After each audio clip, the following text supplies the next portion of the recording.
Boa noite. Nós vamos agora dar andamento ao nosso terceiro tema, que se chama Igreja Medieval, tentando analisar a evolução da Igreja desde aproximadamente suas origens, dando foco a partir da relação da Igreja com o Império, até chegar ao final do período medieval.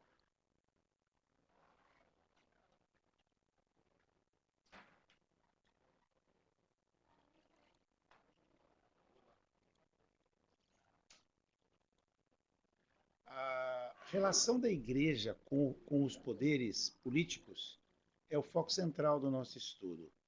E a gente percebe que já existia uma relação no Antigo Testamento, na Bíblia hebraica, uma relação entre o poder religioso e o poder político, entre os que organizavam a questão, cuidavam da questão espiritual e os que cuidavam do governo político.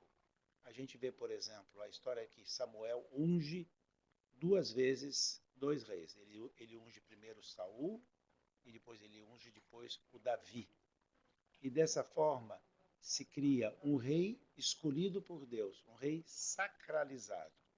Esse conceito é um conceito que vai se alterar com a passagem do tempo. Inicialmente esse rei é um rei libertador, que liberta da opressão. E depois, mais tarde, essa ideia do rei ungido vai ser transformada no judaísmo e posteriormente no cristianismo, que o ungido vai ser o Messias, o ungido vai ser o Cristo. Mas isso não é o que nós vamos analisar, e nós vamos mais observar as relações entre política e religião, e como a sacralização do poder político leva com que igreja e o poder político estejam muito imbricados, muito juntos. Uma das bases disso vem de Paulo de Tarso, e Paulo de Tarso diz no Epístola aos Romanos 13, 1, 7, que toda autoridade provém de Deus. Portanto, se toda autoridade provém de Deus, a autoridade já existente é a autoridade que deve ser respeitada. Esse conceito gera, então, duas nuances, duas conclusões. Primeiro, a ideia da submissão do fiel, seja ele judeu, seja ele cristão, aos poderes constituídos, seja ao governo, ao rei, ao imperador, e, por outro lado, a possibilidade do clero, ou seja, a igreja, que representa Deus na terra, interferir na política. Dentro desse aspecto, nós vamos ver que vão surgir lideranças dentro da igreja. Essas lideranças dentro da igreja se constroem através de uma hierarquia que vai do clero local, que seriam os padres, os diáconos, depois um clero que centraliza no nível de uma grande cidade, que seriam os bispos. Nas grandes metrópoles, nós vamos ter, em primeiro lugar, os arcebispos, e nas metrópoles ainda maiores, nós vamos ter os patriarcas. Quem vai governar a igreja no seu início seriam os patriarcas das 4 cidades mais importantes do Império. A capital do Império, Roma. A capital fundada 300 anos depois, que se chamava Constantinopla, que seria a segunda Roma, e as 2 cidades fundadoras do cristianismo, Antioquia e Alexandria. Havia também um patriarcado em Jerusalém, que é a cidade onde Cristo está enterrado, mas o poder dele era menor. Entre esses 4 ou 5 patriarcas, nós vamos ver a questão de uma primazia, ou seja, um que seria respeitado como sendo acima. E esse viria a ser, mas gradualmente, uma lenta criação do que vai ser o papado, o apostolado de Pedro, porque, segundo a tradição do Novo Testamento, da Bíblia cristã, em Mateus 16, 18, Cristo outorga a Pedro a liderança dos apóstolos. Como Pedro vem a ser o primeiro bispo de Roma, se associa o poder dos bispos de Roma ao poder que Cristo outorgou a Pedro. E assim se constrói uma lenta criação do papado romano. Inicialmente, é apenas um poder de prestígio, mas gradualmente vai obter uma primazia plena. As relações entre a política e a religião começam a se definir quando o Império Romano para de perseguir os cristãos. Quando ele para de perseguir os cristãos, nós estamos no comecinho do século IV e vão aparecer imperadores que vão se aproximar da igreja. O mais famoso que se aproxima da igreja é o Constantino. O Constantino vai organizar um grande encontro da liderança da igreja, da liderança eclesiástica, que vai se chamar um concílio ecumênico, o concílio universal, que vai ocorrer em Nicéia em 325. Lá vão se resolver questões da igreja, como, por exemplo, a questão da Trindade, que vai se definir como sendo um dogma da igreja, ou seja, uma verdade absoluta dentro da igreja, nesse concílio de Nicéia 325. Depois vai haver uma briga interna entre os fiéis dentro da igreja, e vai haver um novo concílio em 381 em Constantinopla, que vai ser dirigido pelo imperador Teodósio. Então, dessa forma, os imperadores, lado a lado com a liderança da igreja, vão definindo o que é verdade e o que é mentira dentro da igreja. Mas essa interferência imperial que nos interessa, a gente denomina ela césaropapismo, que é um César, um imperador, atuando como se fosse um papa. O auge disso aí é Constantino, mas há um que vai mais longe nisso, que é o imperador já do Império Romano do Oriente, o Império Bizantino, que é Justiniano. A gente vê na imagem ali uma representação do Concílio de Nicéia, e quem está presidindo ele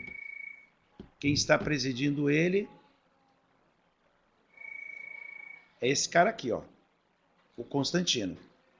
Tá? Então, se vê que quem está presidindo não é o Papa, é o imperador. Esse é o modelo de césaropapismo.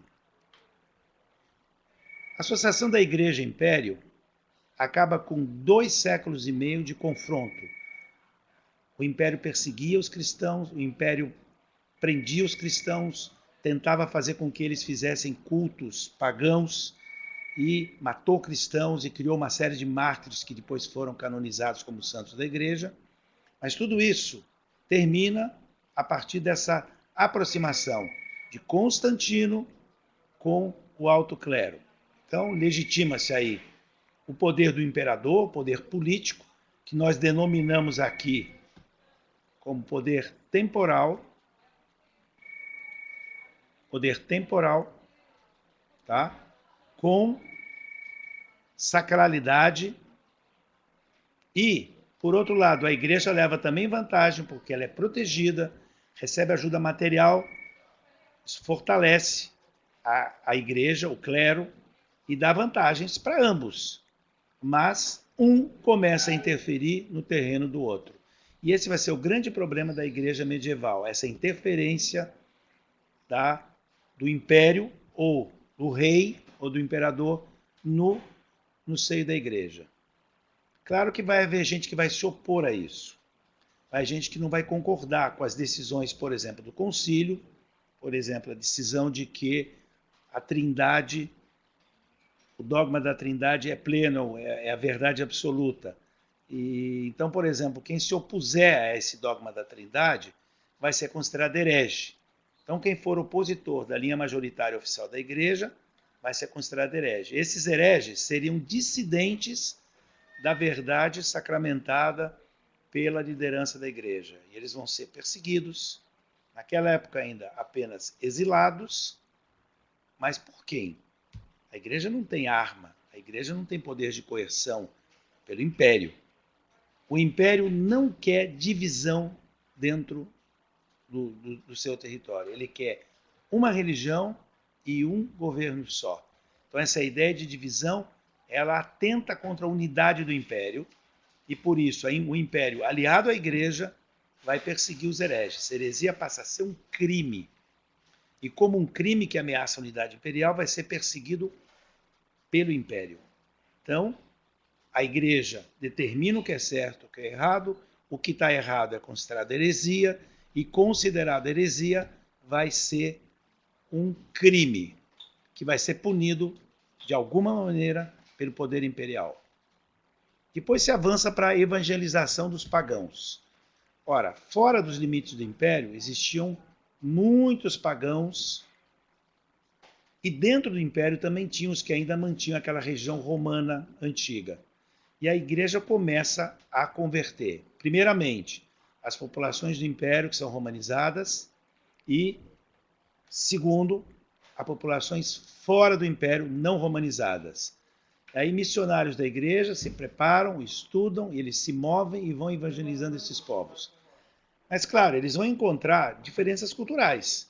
Quem vive numa cidade tem estudo, é letrado e sabe, conhece muito da sua religião. Esses são os pagãos romanizados.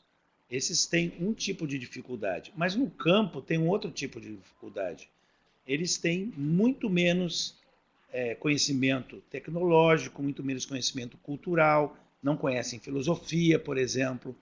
Então, ao se converter os pagãos do campo, vai se gerar conversões superficiais. E aí, para poder dar certo, o que vão fazer os pregadores? Eles vão se aproximar das religiões pagãs e vão misturar elas com o cristianismo. Então vão fazer o que se chama, tecnicamente, de sincretismo. Deuses pagãos vão virar santos da igreja. Então vai haver uma mescla de religiões. E eu estou colocando na plataforma Moodle um artigo de Carlos Roberto Nogueira que vai esclarecer e vai aprofundar mais essa reflexão sobre isso. Depois nós temos a questão de Agostinho de Hipona. Agostinho de Hipona, que a igreja considera como santo, Santo Agostinho, nós vamos chamar ele apenas de Agostinho de Hipona, ele é um grande pensador da igreja. Quando Roma, o Império Romano do Ocidente, é pela primeira vez saqueado pelos visigodos, que a gente viu já no primeiro módulo, 410, traz uma dúvida, uma questão. Os pagãos cultos das cidades, eles questionam que, aliando-se ao Deus cristão, Roma foi saqueada pelos visigodos. Roma não tinha sido tocada, a cidade de Roma, capital do império, não tinha sido tocada por mais de 700 anos, enquanto ela era pagã. Em um século apenas, ela foi saqueada pelos visigodos. E aí esses pagãos, fazendo propaganda da sua fé, eles dizem, é uma fraqueza da nova religião. Jesus não protegeu Roma. E aí Agostinho de Hipona, ele escreve uma obra densa, ampla, bastante complicada, em que eu resumo aqui de uma maneira muito simples.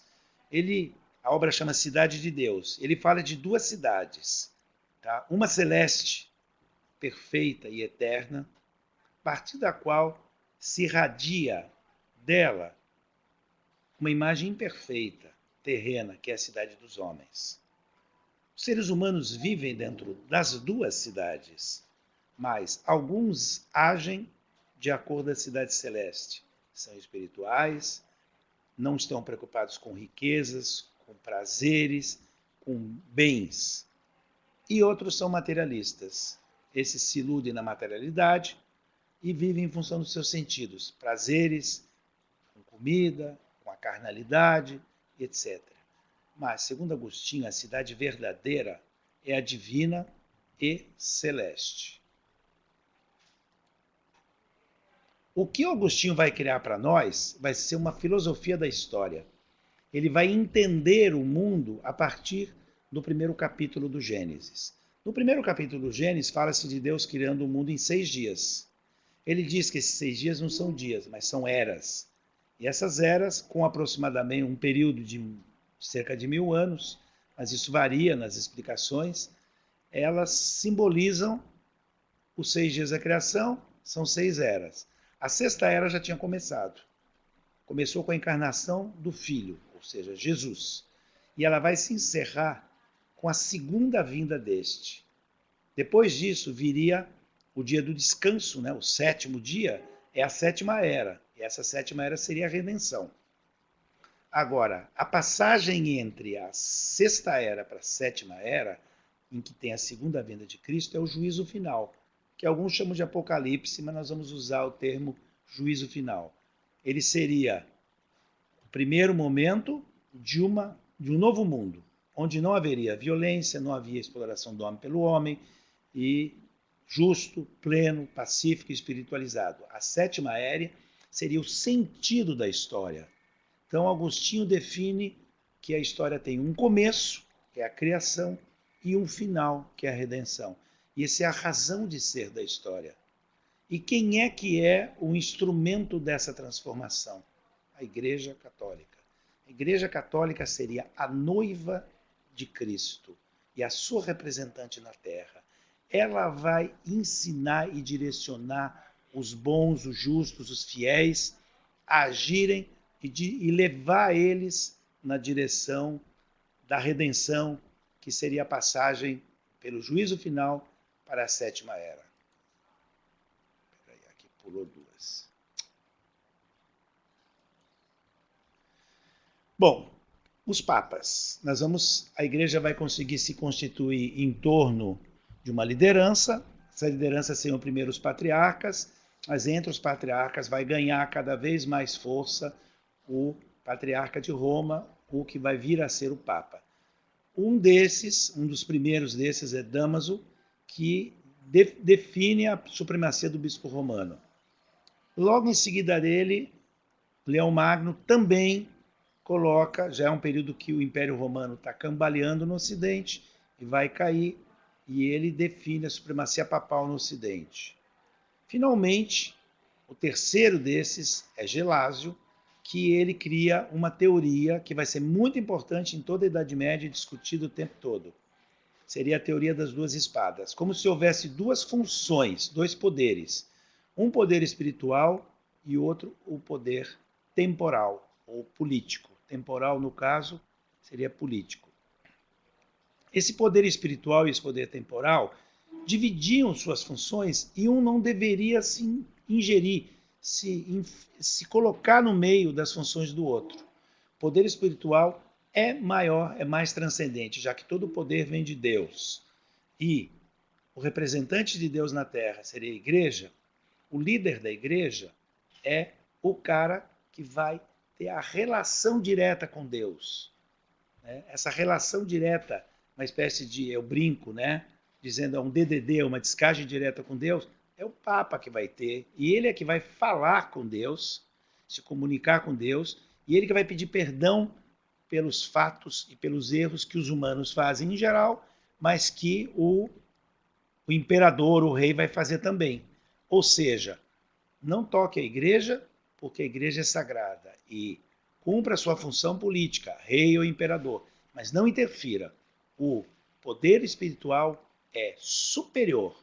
Aí tem a frase em latim, sumus et verus imperator. O maior e verdadeiro imperador é Deus. E todo o poder vem de Deus. E quem transmite esse poder é o representante de Deus na Terra, o bispo de Roma, o Papa. E claro, isso se reafirma com um Papa que reinou um período curto, mas muito significativo, que é Gregório Magno, que ele foi pontífice entre 590 e 604. Ele reafirma e amplia essas ideias de Gelásio, ele sucede ele um século depois, e ele converte grande quantidade de reis germânicos e torna a igreja hegemônica no Ocidente. Meu Deus. Bom, passamos alguns séculos depois e nós vimos já na aula que a gente falou dos francos, os carolíngios. E vocês devem se lembrar que nós falamos de que o Pepino Breve ele não tinha legitimidade porque ele tinha deposto o rei Merovingio, e ele e seu filho, Carlos Magno, se aproximam e fazem uma aliança com os papas. E criam aí, para os papas, uma espécie de Estado papal, o patrimônio de São Pedro. Ora, isso vai misturar de vez as relações entre sacerdócio e governo político. Vai surgir o rei sacerdote, tanto da parte do Papa, que vai governar politicamente o território, quanto do imperador, que vai controlar o papado e vai sim ter uma ingerência na religião. Essa ingerência do rei sacerdote é o que a gente chama de agostinismo político, porque vai a ideia de Agostinho, mas leva a uma interferência bastante difícil para a igreja. E o Papa fica nas mãos do imperador. Isso sob Carlos Magno e Luís o Pio. Depois tem um grande vazio porque os imperadores já não têm mais poder e, ciclicamente, a igreja fica mais solta, menos controlada pelo governante. E aí os clérigos vão criando um espaço de inserção na sociedade a partir do controle da cultura.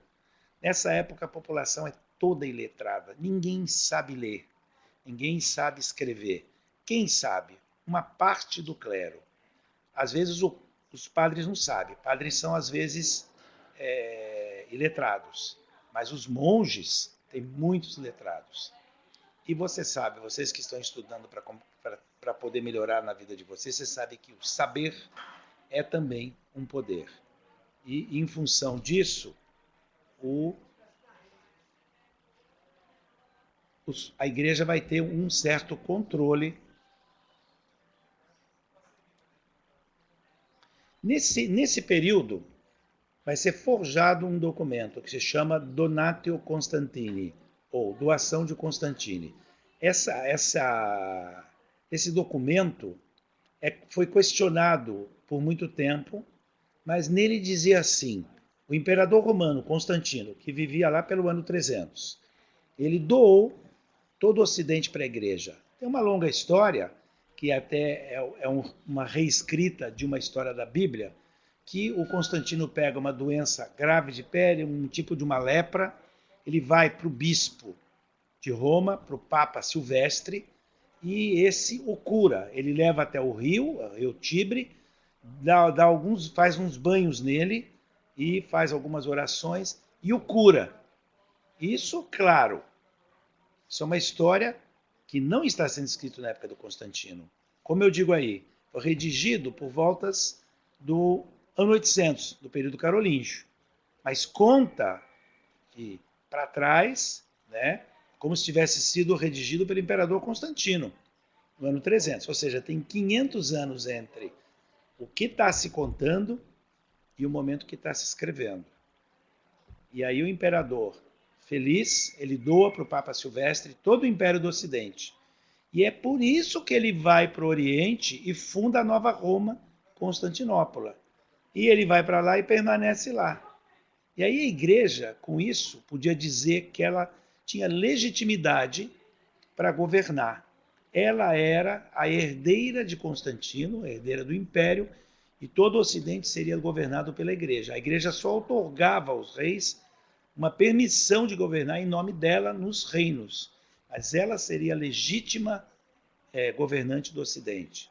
Isso aí, só por voltas de 1400, no século XV, foi contestado, foi demonstrado que era uma falsificação por um filólogo humanista chamado Lorenzo de Valla.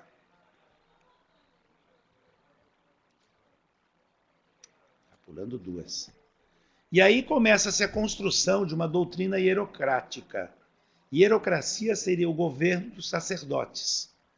Por quê? Primeiro, já no século VI, VII, VIII, os saberes eram dominados pelos clérigos. E nós temos como exemplo Isidoro de Sevilha, o patrono da internet, Alcuino, que era o conselheiro do Carlos Magno, Beda, que era um monge nas Ilhas Britânicas. Eles dominam. E eles vão então criar um que a gente chama de um arcabouço teórico. Eles vão fundamentar, provar por muitos estudos e citações que os monarcas são sagrados, os reis e os imperadores governam em nome de Deus. Isso seria a teocracia, os reis e os imperadores governam por vontade de Deus, então têm que ser respeitados e protegidos, e vão instituir a ideia de que os governantes devem se submeter à igreja e agir sob controle. E aí começam a trabalhar lenta e gradualmente para que os belatores, os guerreiros que viviam naquela época, nobres e reis, etc., têm que agir em prol da cristandade, ser guerreiros de Deus e não abusar e ser violentos. Está terrível esse. Nesse período, começa a surgir dentro do movimento monástico beneditino. Os beneditinos foram criados no século VI, por Bento de Núrcia, ou São Bento, ou São Benedito de Núrcia, quer dizer, lá por 500 e alguma coisa, e esse movimento se espalha e cresce. No século X, lá pelo ano 900, eles, dentro da ordem monástica beneditina, começa a ter um movimento de reforma, que quer purificar, primeiro dentro da igreja, a igreja, depois quer purificar a sociedade. Mas, inicialmente, ele é um movimento interno do beneditismo. E ele é encabeçado por um mosteiro que é fundado no sul da França, chamado de Cluny. O mosteiro de Cluny vai criar uma ordem de Cluny, que está dentro do beneditismo, e quer acabar com certos abusos. Um deles seria a simonia. Simonia era a concessão de cargos e bens da igreja para leigos. O que seria? Um nobre tem 2 filhos, 3 filhos. Um sucede ele. O que o outro vai fazer? Não, nós vamos tornar ele abade de um mosteiro, que tinha muito dinheiro e muito poder. Mas, normalmente, esses caras não tinham vocação para coisas da religião. Então, esse nobre não vai atuar como um clérigo, como um monge, um abade, como um padre. Ele vai só usufruir dos bens da igreja. Então, isso era uma maneira de distorcer o sentido da igreja. E a outra questão é o nicolaísmo, que havia clérigos se casando até o ano 1000. Os clérigos se casavam. Quem não casava eram os monges, mas os padres, os bispos, se casavam, tinha mulher e tudo mais. Então, eles tinham relações carnais. E muitas vezes não se casavam, mas tinham amantes. Então, a ideia é purificar a igreja. Acabar com a simonia, acabar com o nicolaísmo. E purificar a igreja e ter clérigos mais espiritualizados. E também impedir que grandes nobres, reis e imperadores nomeassem os cargos eclesiásticos mais altos, os grandes cargos da igreja, que seria os bispados, arcebispados e as abadias dos mosteiros. Impedir a inserção do poder político no poder religioso.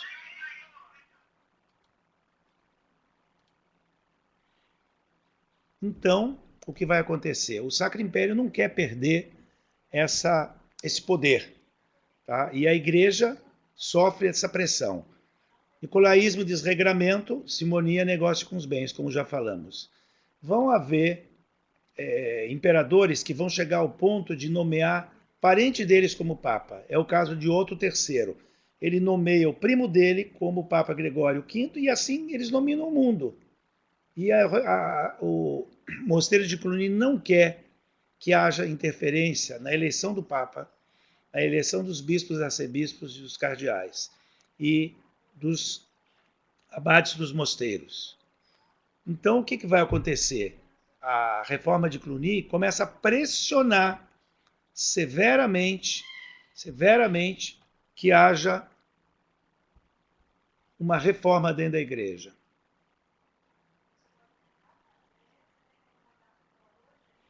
A igreja nessa época era muito rica, e isso é o que atraía os nobres para os cargos eclesiásticos. A igreja recebia impostos, recebia donativos chamado dinheiro de São Pedro, taxas por serviços, casamentos, enterros, batismos, o dízimo, e era muito rica. E claro que isso atraía tanto os imperadores quanto os nobres.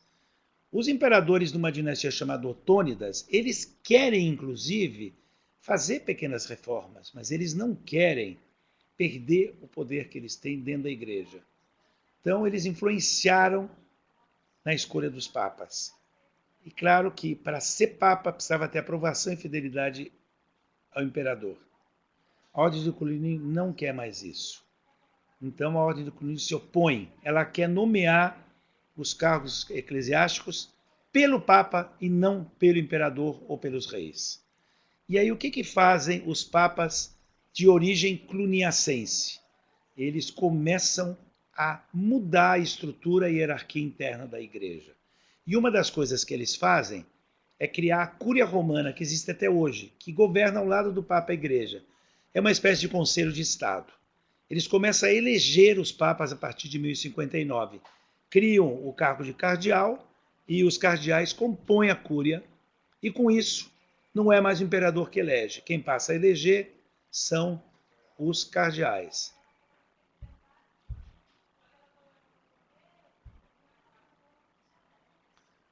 Aí ocorre a reforma interna da instituição clerical para que se faça depois a reforma externa. Começa se destituindo leigos do poder religioso. Um não clérigo não pode ser bispo ou abade. E começa a querer tutelar a sociedade civil, a sociedade, o governo temporal, e influenciar no seu comportamento. Cria-se aqui, lenta e gradualmente, uma forma de governo que chama hierocracia, que seria o governo que vem a partir de Deus. Os representantes de Deus, que seriam a igreja, membros da igreja, vão governar de fato a sociedade, não só espiritualmente. E aí o Papa começa a querer influenciar e dirigir a sociedade cristã. Ele é que delega o poder aos reis e aos imperadores. E também começa a interferir no grupo que está ao lado dos governantes, que seriam os nobres. Os nobres eram excessivamente violentos. Então, em função disso, a reforma de Cluny, os papas desse período, começa a criar controles na violência. A paz de Deus é a trégua de Deus. O que seria? Diminuir a violência. Se tem 365 dias por ano, nós vamos restringir a possibilidade de ter guerra no máximo a 1/3 disso.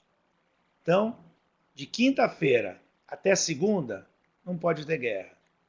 Tem o domingo e tem o descanso do final de semana. Nos dias santos, período na Páscoa, período da Quaresma, período do Natal.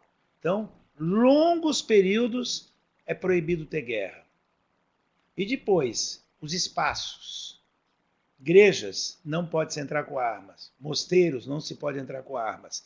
Cemitérios, espaços sagrados e datas sagradas, tentando reduzir a violência interna da sociedade e querendo deixar claro quem manda na sociedade, guerreiros ou clérigos. Os clérigos passam a querer controlar isso. Agora é muito difícil controlar a violência. O que se cria então é proibição de datas e de espaços e se sacraliza a cavalaria. A cavalaria passa a ser algo sagrado e o cavaleiro, o guerreiro, é um guerreiro de Deus, que vai defender o fraco, que vai defender o oprimido, as donzelas e tudo mais. E se cria, então, a ideia da cavalaria. Até o ano 1000, os imperadores ainda têm ingerência nos assuntos clericais, mas os imperadores já queriam impor o celibato e impedir a simonia, mas sem perder o direito de investir os bispos. E por que será isso? É pela riqueza e poder dos bispos. Claro, eles queriam colocar aliados do imperador nos cargos de mais poder, onde tem riqueza, onde tem poder religioso e tudo mais. Mas também porque havia duas eleições que ocorriam. Uma eleição era a para Papa, que o imperador queria interferir. A igreja vai conseguir tirar essa inserção gradualmente. Mas existia uma outra eleição, que era a eleição para imperador. Quando o imperador morria, ele não colocava no lugar dele o seu filho como sucessor. Tinha um colégio eleitoral. E no colégio eleitoral mudava de época para época, mas sempre havia bispos que eram eleitores. Então, dentro do colégio eleitoral que elege o imperador, tem bispos. Ora, o imperador quer colocar o seu filho como sucessor. Para isso, ele tem que colocar bispos, principalmente os bispos eleitores, que sejam adequados às suas pretensões de sucessão, que vão votar no filho dele quando ele morrer. Mas aí a igreja não quer mais que se interfira, pelo menos na escolha dos bispos e na escolha do Papa. Na escolha de imperador é um problema externo. Mas, quando o imperador morre e sobe o seu filho, vai subir o seu filho Henrique IV, ele é menor de idade. E aí fica um vácuo de poder. E aí o colégio de cardeais, a Cúria Romana, elege um Papa sem consultar o imperador. Mas continua havendo a ideia da aprovação imperial. E, por exemplo, em casos de abuso de poder, o imperador poderia depor o Papa. Neste momento aparece uma primeira divisão dentro da igreja medieval. Existia os reinos, o Império Germânico e os reinos do Ocidente medieval, mas existia no Oriente ainda o Império Romano do Oriente. No Império Romano do Oriente, a principal figura religiosa era o Patriarca de Constantinopla. E esse, com o apoio do imperador, rompe com o Papa. Diz que o Papa não tem autoridade sobre ele e se separa. Faz um cisma, uma divisão, um racha interno dentro da igreja. A gente chama esse cisma, que é o primeiro cisma do Oriente. Ele só acaba no século 20 e 21, quando há uma aproximação do patriarca do oriental, né, o patriarca chamado ortodoxo grego, com os papas. Então vai durar 1000 anos. Nesse mesmo momento, tem a eleição de um novo papa no Ocidente. Ele chamava Hildebrando, ele era um monge de Cluny, e ele ascende ao papado, e o nome dele é Gregório VII. E ele é um grande reformista, e ele quer impor de vez a reforma de Cluny no seio da igreja. E ele é reformista, ele é atuante, ele confronta o imperador.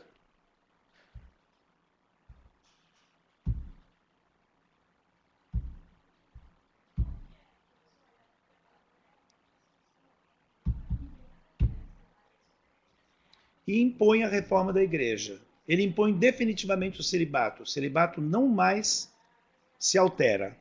Não pode mais padre se casar, isso vale até hoje, é uma regra que é muito criticada, mas é mantida. Investiduras leigas de bispos e abades por imperador ou reis são proibidos. E ele faz um documento que se chama Dictatus Papae, o ditado do Papa. Quer dizer, o ditado quer dizer a ordem que ele coloca.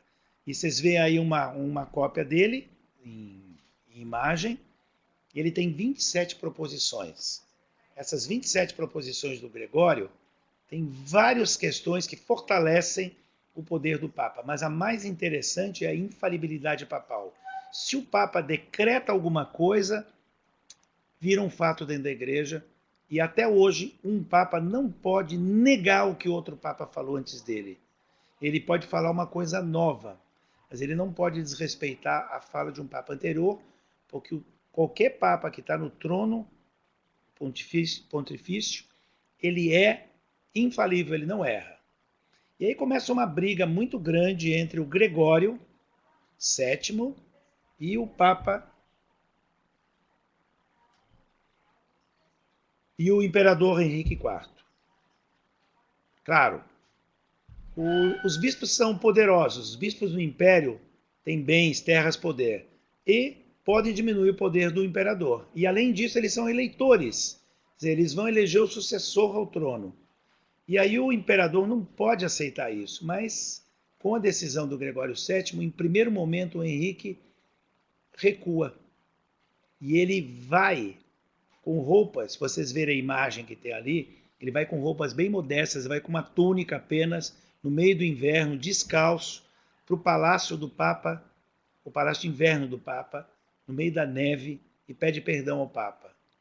Mas não demora muito, ele se dá conta que ele não vai poder governar sem nomear bispos e sem poder nomear, portanto, o seu sucessor, porque os bispos são eleitores também. E aí ele destitui o Papa. E aí nós temos uma nova divisão na igreja. Vão surgir 2 papas. Durante aproximadamente 40 anos, vão haver 2 papas, um do lado do imperador e um contra o imperador. É o cisma do Ocidente. É o segundo cisma, já tínhamos o cisma do Oriente, com o patriarca de Constantinopla, e agora tem o cisma do Ocidente. Mas esse se resolve em menos de meio século. E aí termina com um acordo, já o Henrique IV já morreu, e o outro imperador faz a Concordata de Worms, no qual os papas acabam vencendo. Eles vão investir antes quem é bispo, nomeiam, investem, e depois o imperador só confirma para a obtenção do controle do espaço de governo dele, ou seja, a parte temporal da nomeação. Com isso, os imperadores ficam muito enfraquecidos e o papado cresce e se torna muito poderoso no século XII.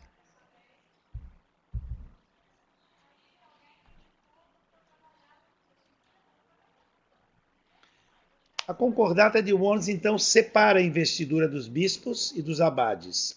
O Papa faz primeiro, ele dá o anel numa investidura, a cruz numa outra investidura, ele faz duas investiduras e o imperador só dá o báculo. Então, com isso, a cristandade ocidental vai ficar muito, muito controlada pelo Papa. É o período das Cruzadas e da Reconquista, que nós não vamos falar nesse módulo, nós vamos falar no último módulo, tá? Então, adiante falaremos de Cruzadas e Reconquista, né, no módulo 6º. Nesse período tem, claro, também crescimento urbano. As cidades vão crescendo, as pessoas vão ficando mais ricas e vão podendo estudar, e vai haver riqueza, ideias e crítica. Essas novas ideias vão gerar oposição lenta e gradual à igreja. Uma das coisas que reaparece é o direito romano. Vão se fundar, no tema 5º nós vamos falar das universidades, vão se fundar universidades medievais, no qual vai se estudar filosofia, na qual vai se estudar medicina, na qual vai se estudar direito romano. Essas três coisas, de maneiras diferentes, vão influenciar na criação de novas ideias, e essas ideias vão levar à contestação da igreja e de seu poder. Um dos exemplos disso são a briga de dois papas de nome Frederico. O primeiro é esse Frederico Barbarossa, ou Barba-Ruiva, que conflita com Alexandre III, e o outro é o neto dele, o Frederico II. A igreja, então, vai ter que acertar um diálogo e tentar controlar saberes.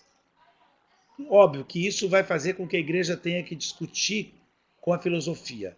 Então vão surgir alguns pensadores, os quais nós vamos comentar sobre eles no tema 5º, mas eu já cito antecipadamente Pedro Lombardo, com as suas sentenças, e Abelardo, que no século XII começam a fazer o diálogo entre filosofia e teologia.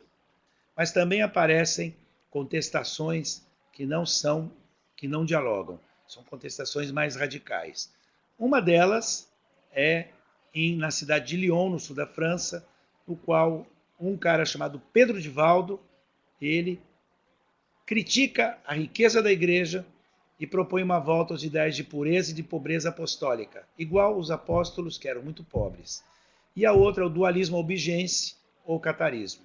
Vamos agora falar sobre cada um desses em separado. Valdenses.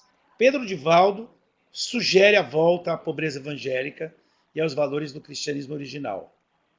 Esse cara era muito rico, a história dele é muito parecida com a do São Francisco, Francisco de Assis, mas ele pega todas as suas riquezas. Metade ele dá para a mulher e os filhos poderem viver dignamente, e a outra metade ele traduz a Bíblia para uma linguagem popular, compreensível pelas pessoas comuns, e doa para os pobres. E começam a pregar, lendo a Bíblia, principalmente os evangelhos, fazem pregações. Os clérigos não aceitam. A igreja não pode aceitar que gente que não tenha as regras, que não tenha a formação clerical e a disciplina clerical, possa ficar pregando, porque começa a pregar coisas não autorizadas. E aí eles vão tentar dialogar com o Papa, eles conseguem um primeiro diálogo com o Papa, mas o bispo local não os aceita. Eles passam a ser perseguidos, mas vão conseguir sobreviver. Os valdenses existem até hoje, é um grupo bem pequeno, tem alguns na Europa e alguns nos Estados Unidos. As semelhanças entre Pedro de Valdo e Francisco de Assis são muitas, mas a diferença é que os valdenses não se incorporam à igreja e o Francisco de Assis, com todas as dúvidas que ele tem, consegue se incorporar à igreja. Mas há muitas semelhanças entre eles. Em paralelo às heresias, vão surgir duas ordens religiosas, que são monges, mas monges que não ficam presos no claustro, ou seja, não se prendem dentro de um mosteiro. São as ordens mendicantes. Eles fazem votos de pobreza e eles pregam no meio da população, só que eles se enquadram dentro da hierarquia e das regras da igreja. A primeira é a criada por Domingos de Guzmán, ou que a igreja chama de São Domingos, que cria a Ordem dos Irmãos Pregadores ou Dominicanos. Vão ser reconhecidos em 1216 como legitimamente dentro da igreja e vão se dedicar a algumas coisas, entre as quais se sobressai o ensino nas universidades, eles vão conhecer muita filosofia, eles vão discutir filosofia e vão mostrar que a filosofia se submete à teologia e vão ser os líderes da Inquisição. Eles são considerados os mais obedientes possível ao Papa. Inclusive fazem um trocadilho na Idade Média que fala que eles são domini, senhor, cane, cães, cães do Senhor, porque eles são absolutamente fiéis ao Papa. E o Papa usa eles como a vanguarda do combate aos hereges, seja aos valdenses que já existiam e seja aos que a gente ainda vai falar que são os albigenses. E, claro, discute a filosofia e cristianizam a filosofia. São grandes pensadores, grandes teólogos e filósofos. O outro grupo que vai surgir vai ser criado por Francisco de Assis, conhecido como São Francisco. Ele cria os irmãos menores, que nós vamos chamar eles de franciscanos. São conhecidos em 1223, ou seja, menos de uma década depois dos dominicanos. O Papa parece que percebe o risco que havia de não reconhecer, por exemplo, os valdenses e mantém eles na igreja, e eles são um exemplo de pobreza evangélica. E claro que eles fazem um contraponto aos valdenses que estão fora da igreja e são perseguidos como hereges. Um grupo de franciscanos radicaliza e é punido. Uma parte deles são até queimados, mas a maioria dos franciscanos permanece dentro da igreja e se enquadra dentro dos padrões aceitos. O outro grupo de heresias medievais, tem muitos outros, mas o segundo mais importante são os albigenses.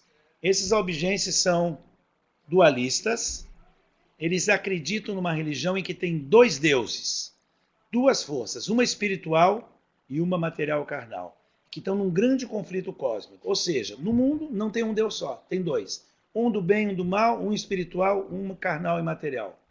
Essa luta entre o bem e o mal não é uma novidade isso aí. Essa ideia já existiu antes.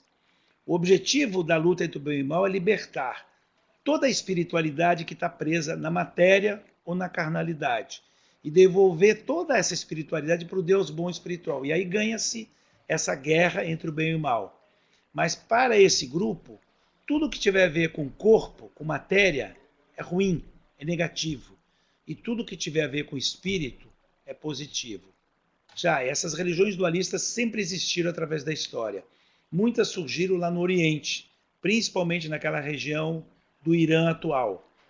Então a gente cita, entre outras, o maniqueísmo, que surgiu ainda no período do Império Romano, o masdeísmo, que é mais antigo, e todas elas eram bastante radicais. E o que tem na heresia albigense? Eles têm um grupo de líderes, e junto com esse grupo de líderes, um grupo de gente que é muito pura e adota uma vida regrada. Eles não fazem sexo, eles não comem produtos de origem animal, não comem carne, não comem leite, eles não bebem vinho, eles são vegetarianos e são muito, muito puros. Mas eles têm os simpatizantes deles, que apoiam eles, mas não precisam viver do jeito que eles vivem. Eles mantêm vida normal, eles se casam, se reproduzem, tá? E claro, estão criando mais filhos, estão prendendo mais espíritos na carne. Mas os líderes não se opõem a isso. Esse grupo vai crescer em vários lugares, mas um dos lugares que ele mais cresce é no sul da França, na região chamada Languedoc. A igreja local começa a perder seguidores e começa a ser criticada por eles. A nobreza, na verdade, nem é albigense, mas ela quer confiscar a riqueza da igreja, aquele mesmo problema que a gente já viu antes. Os burgueses criticam o luxo e a ostentação do clero. E, então, seguindo a percepção dos albigenses, eles associam a igreja católica ao Deus materialista, ou seja, ao diabo. Então, se tem uma luta entre o bem e o mal, os albigenses seriam o bem e a igreja seria materialista, rica, poderosa, seria o diabo. A igreja não pode aceitar isso. A igreja reage. Vão os dominicanos para o sul da França e pregam, mas não conseguem grandes resultados. Conseguem trazer de volta alguns, mas ainda resistem muitos e muitos. E aí o Papa acha o motivo e conclama uma cruzada contra os hereges albigenses. E como ele não consegue convocar reis, que nesse período já estavam ocorrendo cruzadas no Oriente, e os reis estavam mais interessados nas riquezas do Oriente, ele consegue um exército de nobres. E esse exército de nobres vem do norte da França para o sul da França, invade a região, começam a ocorrer batalhas e chacinas. Uma na cidade de Béziers, tem até uma espécie de uma história, meio lenda, de que os soldados perguntam, dentro da cidade tem albigenses e tem católicos. Como nós vamos saber quem é católico e quem é albigense? Como é que a gente vai matar os albigenses e não matar os católicos?